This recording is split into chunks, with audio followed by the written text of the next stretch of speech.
i Sina i Svetija Duh. Amin. Возлюбені во Христа Бога, браті і сестри, еве денеска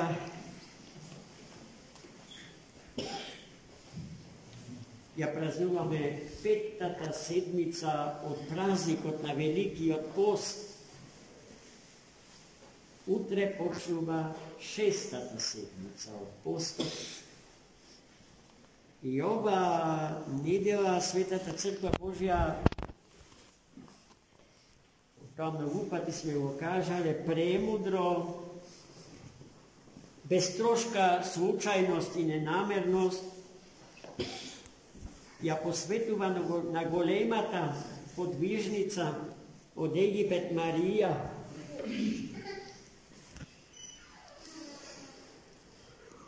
чиј живот веќе ни е доволно познат на сите. Таа е голема надеж и за современата жена совладана од демонот на блудот, од блудната страст.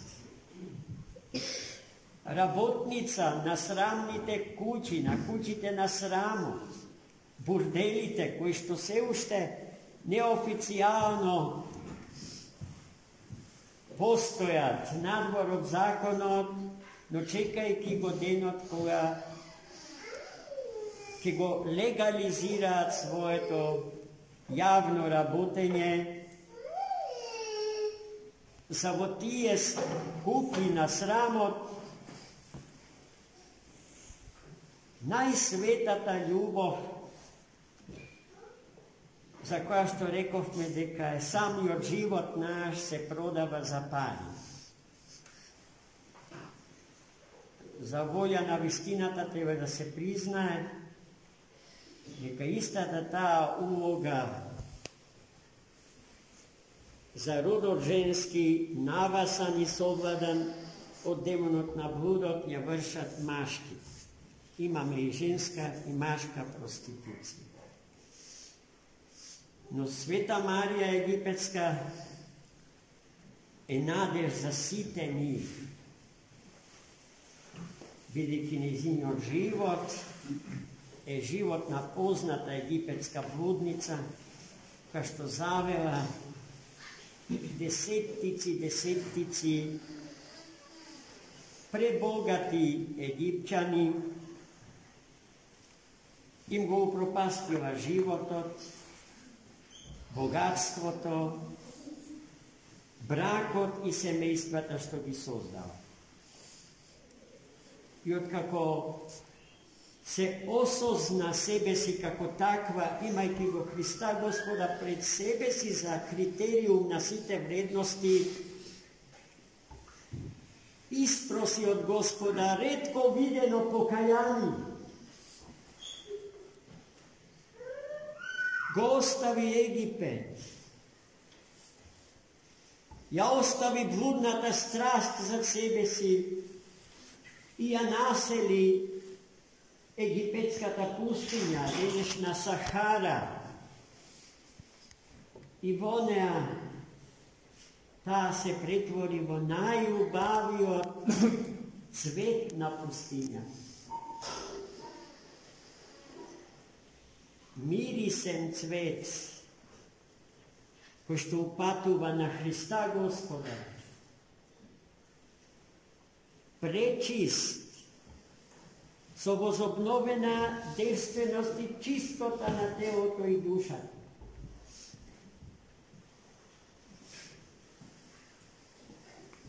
Велам дека таквата Света Марија е надеж за сите нас, патокас и пат што води во спасение.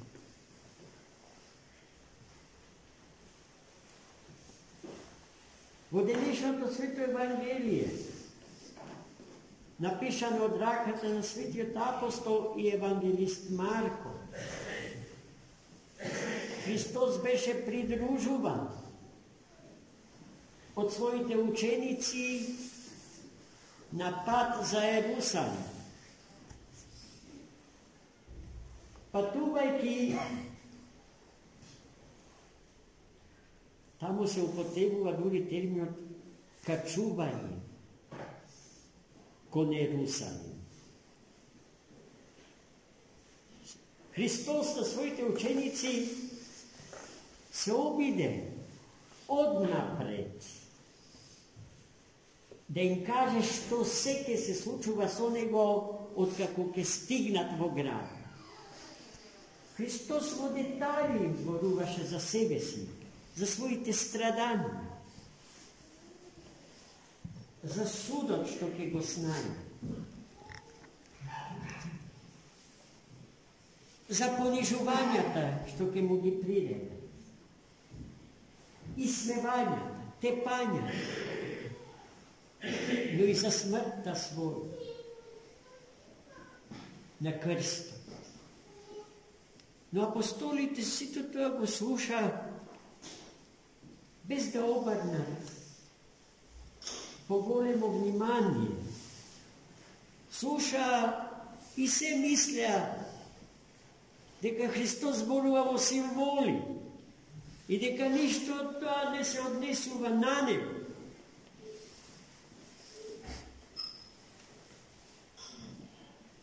Откако Христос се им кажа што требаше да им каже, синовите Зеведеови, Јован и Јаков, му поставија едно прашање. Дали ќе сака желбата што ќе му ја соопштат да ја исполни? И Христос им кажа, кажете што сакат. Па ние би сакале, јас и брат ми Јаков,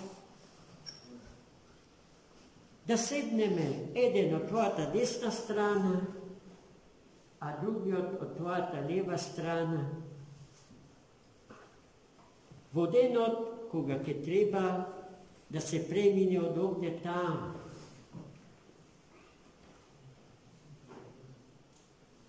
И Христос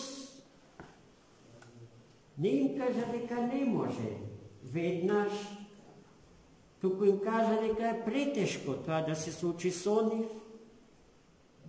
и дека може да се случи сето тоа под услов да ја испијат чашата што тој ќе испива, чашата на страданието. И тие, без да мислат многу за тоа, целосно насочени кон својот равуни, му рекле да, можеме да ја пиеме чашата на страданието што ти ќе ја пиеш. Но и покрај тоа Христос ги опомена дека тој самиот не може да ја донесе таа одлука за нас. Туку Великиот Совет на трите ипостаси Божи. А во меѓувреме треба да се подготвиме, пиејќи ја чашата на страданието, за судот на троичниот Бог во денот на големиот и страшен и непоткупен суд Божи. Во тој ден, рековме, Христос ке ни суди со љубовта своја, а не со некаков кодекс на правни регули, што ќе го држи пред себе во вид на книга. И тогаш Христос им ја расветли тајната на заслужувањето на седењето од десно и од лево на нашиот Бог и Спасител Исус Христос. Најпрво, тој им кажа на апостолите и преку нив нам сите дека самиот Бог се воплоти и влезе во историјата на човекот и на светот, не имајќи намера човекот и светот да му служат нему, на Богочовекот Христос. Туку тој, Богочовекот Христос, дојде, влезе во животот на светот и во животот на луѓето, за да им служи, за да им послужи. Ако е тоа така со него, за толку повеќе тоа е така со нас луѓето. Да не им се наметнуваме на браќата и сестрите како господари на нивните животи и на нивните души, туку како некој кој што доброволно, водени од чистата љубов Божја, им притекнуваат секогаш кога страдаат, кога ја испиваат чашата на страданието, кога го носат претешкиот крст на својот живот. Како треба тоа да се направи? Последните зборови што Христос им ги кажа како одговор на тоа прашање се многу важни за нас. Ако сакате да бидете први, а треба да сакаме да сме први, тогаш треба да им бидеме слуги на нашите ближни, а не господари. Да им служиме, а да не ни служиме.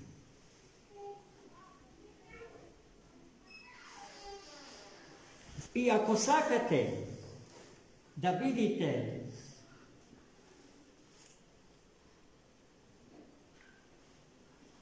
посилни од сите други, тогаш треба да им бидете робови на вашите ближни. Да бидете робови на вашите ближни. Ако оваа фраза не ја објасниме, можеме сосема погрешно да ја разбереме.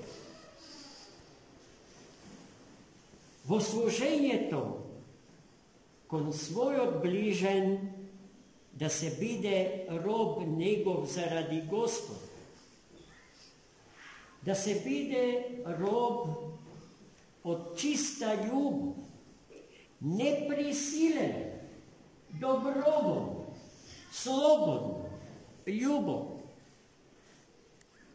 Така се заслужува првенството и така се заслужува големината, силата, мокта, ако сакате, која што не треба да биде мок за освојување, туку мок за ослободување на себе си и на другите. Да се биде слободен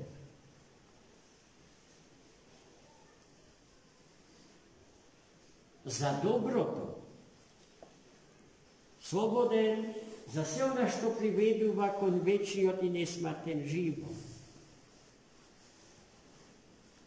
а не слободен за зло. Да се биде слободен од злото, а не слободен за злото.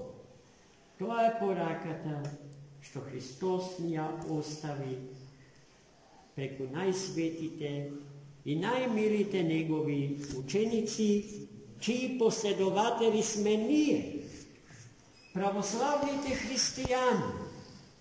Се или не се православни, според тоа, дали дословно ги оживототворуваат зборовите, пораките, советите, што Христос Бог ни ги упати и ни ги остави нам и на сите човечки поколенија до полнотата на времето, преку светите апостоли.